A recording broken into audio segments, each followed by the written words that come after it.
Merci Zambèze prépare un repas pour sa famille au camp de déplacés de Tizola à Chikawa, dans le sud du Malawi.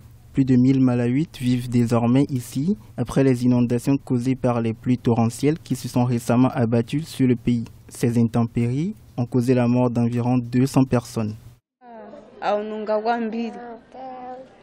Cette année, les inondations ont été très importantes. Tout a été détruit. Nous n'avons jamais rien vu de pareil. Nous nous sommes enfuis de la maison qui s'est effondrée. J'ai pu prendre quelques affaires, mais je suis retournée lorsque je me suis rendu compte que le carnet de santé de mon enfant était tombé.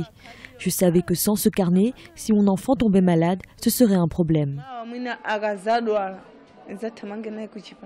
Pendant que certains sinistrés ont trouvé refuge au sein des communautés d'accueil dans un village voisin, d'autres sont pris en charge par des organismes d'aide. Ils y bénéficient des kits de nourriture et de soins médicaux. Ici, à Chikwawa, nous avons 3 problèmes majeurs concernant la nutrition, à savoir 38% de retard de croissance, 11% de gaspillage et 3% d'insuffisance pondérale chez les enfants de moins de 5 ans. Nous pouvons ainsi affirmer que nous avons un district à problème où les enfants présentent des signes de malnutrition.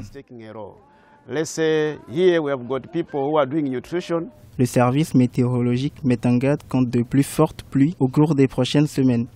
Les inondations ont détruit des milliers d'hectares de cultures. Elles font craindre également une épidémie de choléra et des cas de malnutrition dans la moitié sud du pays. Selon l'UNICEF, plus de 121 000 personnes ont été déplacées et des milliers restent isolés du reste du pays à cause des eaux. Une situation qui rend difficile l'acheminement de l'aide humanitaire. Le Malawi est l'un des pays les plus pauvres d'Afrique australe. Plus de 60% de la population vit avec moins de $1,25 par jour.